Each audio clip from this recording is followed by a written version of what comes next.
नमस्कार दोस्तों, कैसे हैं आप लोग। स्वागत है आपका pepcoding.com में। और आज का हमारा सवाल है पावर लॉगरिथमिक रिग्रेशन का यूज करके।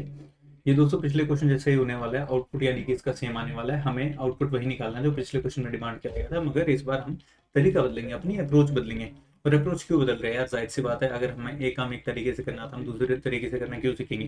क्योंकि दूसरा तरीका उससे बेहतर है करने का। ठीक है, उसमें हमें कुछ ना कुछ फायदा मिल रहा होगा। तो वो फायदा क्या है, वो तरीका क्या है, ये देखते हैं, स्टार्ट करते हैं। ठीक है, अब हम एक्सपेक्टेशन और फेथ पे एक्सपेक्टेशन पे ज़्यादा टाइम नहीं लगाएंगे। हमें पहले से पता है, क्योंकि हमने पिछले क्वेश्चन में किया था कि पावर लीनियर में एक्सपेक्टेशन क्या हुई कि मेरा एक फंक्शन है p, उसमें अगर मैं x और n इनपुट देता हूँ तो ये मुझे x की पावर n बना के रिटर्न करता है। ठीक है, अब हम फेथ की बात करते हैं। फेथ जैसे हमने पिछले क्वेश्चन में किया था, क्या करेंगे कि भाई हमें हमारा फेथ है कि ये अगर मेरी x की n की एक वैल्यू के लिए चल रहा है तो मेरा फेथ है हमारा बढ़िया कोड लिखा होगा हमें, जाहिर सी बात है। तो ये मेरा x n की एक किसी छोटी वैल्यू के लिए भी चलना चाहिए। पिछले केस में हम क्या कर रहे थे, n की वैल्यू 1 से घटा रहे थे। इस केस में मैं क्या कहता हूँ, मैं n की वैल्यू हाफ कर देता हूँ, 1 से घटाने की बजाय उसको हाफ कर देता हूँ। ठीक है, तो मेरा फेथ है कि ये फंक्शन मुझे x की पावर n/2 ला के देगा।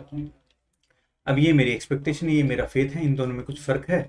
मुझे इस फर्क को खत्म करना है, इनको मीट करना है, अपने क्वेश्चन में अपना फेथ यूज करके अपनी एक्सपेक्टेशन को बनाना है। तो कैसे करूंगा, अब देखते हैं दोस्तों। एक्स की पावर n/2 से एक्स की पावर n कैसे बनाया जा सकता है, ये आना चाहिए दिमाग में। तो मैं एक एग्जांपल ले लेता हूँ कि एक्स की पावर 18 है। इसको यार मैं ऐसे भी तो लिख सकता हूँ, एक्स की पावर 9 मल्टीप्लाइड बाई एक्स की पावर 9। और देखा जाए अगर ये n है तो ये 9, 18 मेरा n है तो 9 मेरा n/2 हो गया। यानी कि यहाँ से जो रिजल्ट दे रहा है ये फंक्शन, अगर मुझे xp(n2) नाम का कोई रिजल्ट दे रहा है, मान लिया ये, तो अगर मैं x की पावर मुझे n बनानी है तो मैं xp(n2) को उसी से मल्टीप्लाई कर दूं तो मेरा रिजल्ट बन जाएगा, x की पावर n बन जाएगी मेरी। ठीक है, तो अब ये तो हम समझ गए हैं कि एक्सपेक्टेशन को फेथ से कैसे मीट कराना है। लेकिन दोस्तों इसमें एक छोटा सा ट्विस्ट तो नहीं, बट एक एक्सेप्शन भी कह लो या कुछ भी केविट कह लो कि x की पावर 18 के लिए तो ठीक है, लेकिन अगर मैंने x की पावर 17 ले ली, इस केस में मेरी पावर ऑड है, इस केस में मेरी पावर इवन थी। तो क्योंकि ये इंटीजर है, ये 17 मेरा इंटीजर है, तो मैं इंटीजर का हाफ करूंगा तो मुझे 17 का हाफ करूंगा तो 8 देगा, 8.5 नहीं देगा। और अगर मैं 17 का हाफ करता हूँ, यानी कि अगर मैं लिखता हूँ इसको x की पावर n/2 इंटू एक्स की पावर n/2, तो ये मुझे देगा x की पावर 8 मल्टीप्लाइड बाई एक्स की पावर 8, जो कि बनता है x की पावर 16। यानी कि अगर मेरी पावर ऑड है तो मुझे जो पावर चाहिए ना फाइनल आंसर में, मेरी उससे एक कम आ रही है। और उसका इलाज क्या है कि मैं उसमें एक x और मल्टीप्लाई कर दूँ, ये x की पावर 16 आ रहा है मेरा, तो मैं इसमें एक x और मल्टीप्लाई कर दूँ तो ये x की पावर 17 बन जाएगा फिर से। तो यानी कि xp(n2) हमने मंगवा लिया, उसके बाद हमें ये चेक करना पड़ेगा कि हमारी पावर इवन है कि ऑड है, उसके हिसाब से हम इसको इस्तेमाल करेंगे। तो चलिए दोस्तों इसको कोड करते हैं फटाफट से। हमारी पाइथन के अंदर ये मैंने वेब कोडिंग की साइट खोली और यहाँ से कोड स्टार्ट करते हैं। सबसे पहले बेस केस की बात करते हैं। बेस केस दोस्तों हमने पिछले क्वेश्चन में भी देखा था, इसमें भी वही रहेगा और सेम लॉजिक है उस बेस केस का भी, कि अगर हमारा n जो है 0 हो गया तो वहां से मुझे 1 वैल्यू रिटर्न करनी है। ठीक है, क्योंकि किसी भी नंबर की पावर 0 हो जाती है तो वो उसका आंसर 1 होता है। ठीक है, ये मैंने यहाँ से रिटर्न कर दिया 1। अब क्या करेंगे, अब हम इस फंक्शन को कॉल करेंगे एक्स n की छोटी वैल्यू के लिए और वो रिजल्ट मंगवाएंगे। तो मैंने एक ले लिया, एक वेरिएबल ले लिया x की पावर n xp(n2), ठीक है, x की पावर n/2। ठीक है, इसको मैंने किया पावर लॉग को मैंने कॉल कर लिया n/2 के लिए, कि मैं मेरा फंक्शन, ये मेरे फेथ से मैंने अपना आंसर मंगवा लिया कि भाई तू मुझे n/2 के लिए आंसर ला के दे दे। उसने कहा ठीक है, तो ये रहा आपका आंसर। अब इसमें बात क्या आती है, अब इसमें बात ये आती है कि अगर यहाँ पे मेरी जो पावर है वो ऑड है या इवन है, उस बात पे आगे का मेरा फंक्शन डिपेंड करता है। तो अगर मेरी पावर, मैंने कहा इवन है, अगर वो इवन है, ठीक है, और यहाँ पे n/2 में डबल है क्योंकि इंटीजर है, ठीक है, वो इवन है, तो हमें क्या करना है, तो हमें रिटर्न करना है, क्या क्या रिटर्न करना है, xp(n2) को खुद से मल्टीप्लाई करके। ठीक है, हमने कर दिया। लेकिन अगर ऐसा नहीं है, अगर हमारी पावर ऑड थी तो हमें क्या, हमें एक x एक्स्ट्रा ऐड करना था। उस केस में हम क्या रिटर्न करेंगे, xp(n2) को खुद से मल्टीप्लाई करके xp(n2) के साथ और एक x के साथ और मल्टीप्लाई करेंगे और इसको रिटर्न करेंगे। ठीक है, तो अब ये हमारा फंक्शन क्रिएट हो गया है। आइए छोटा सा कोड है, इसको रन करके देख लेते हैं हम। एक्सेप्ट हो रहा है, इसको सबमिट करते हैं।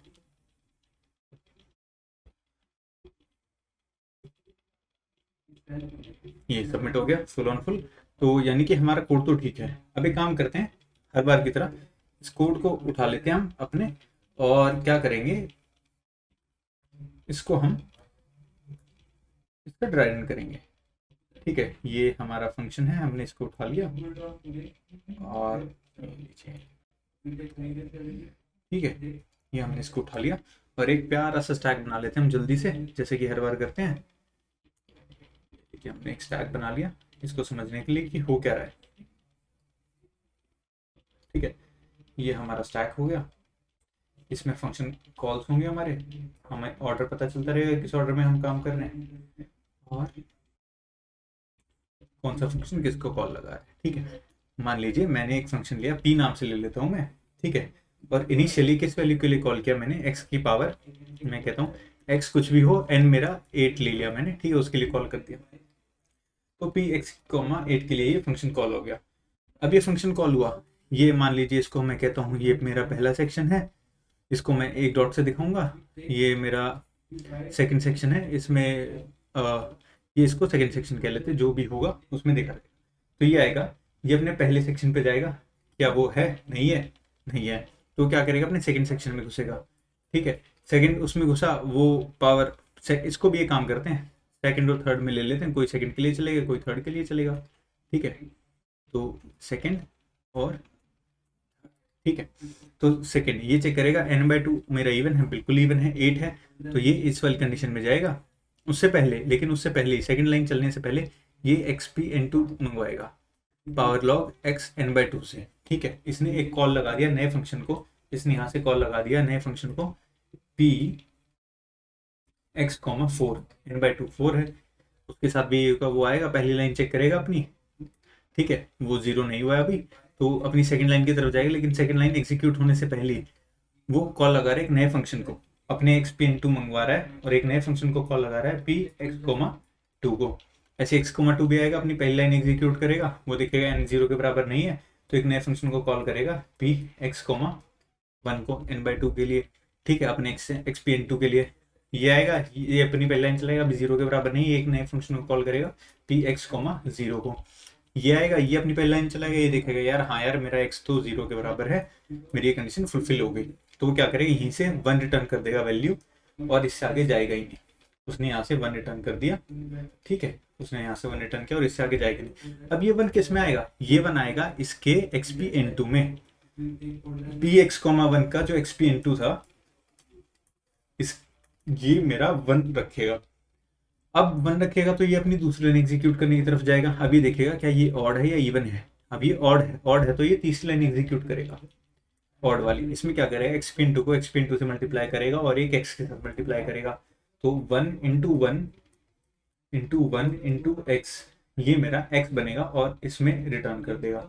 अब ये x किस में आया, ये x यहाँ पे किस में आ रहा है, ये x इसके xp(n2) में आ रहा है, px,2 फंक्शन के, इस फंक्शन के अंदर जो xp(n2) था उसके अंदर रिसीव हुआ ये x।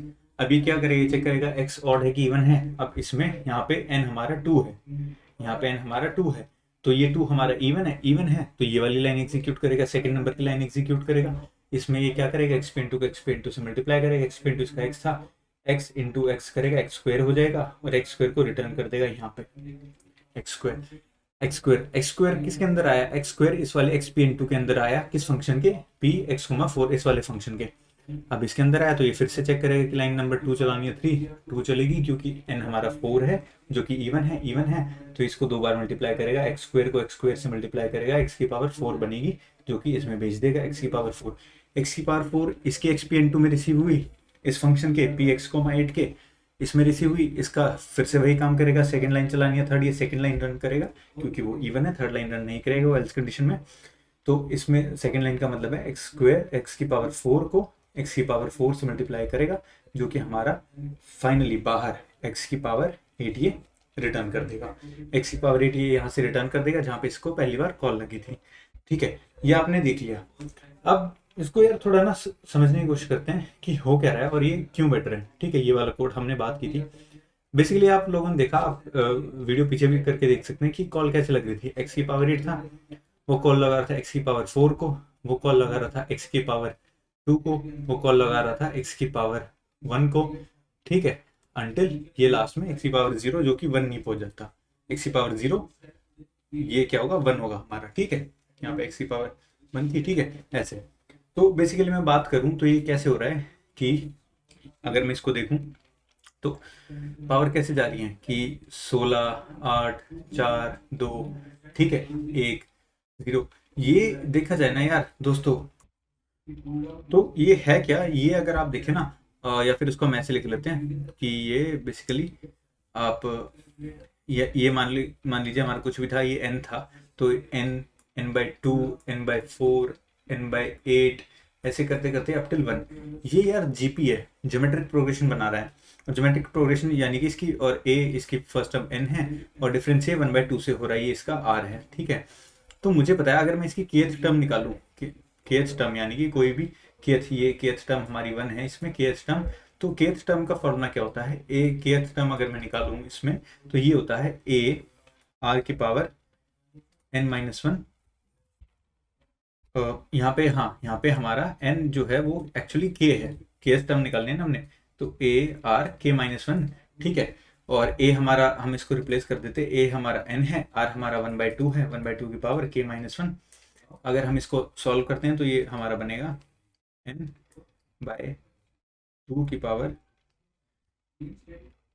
k-1, और ये किसके बराबर है, ये पावर हमारी लास्ट में k टर्म के बराबर है, k टर्म हमारी 1 है, ठीक है, तो 2 की पावर 1 बराबर 1 हो रहा है ये, ठीक है, थोड़ा सा रॉन्ग लिख दिया, सॉरी, थोड़ा सा यहाँ पे ब्रैकेट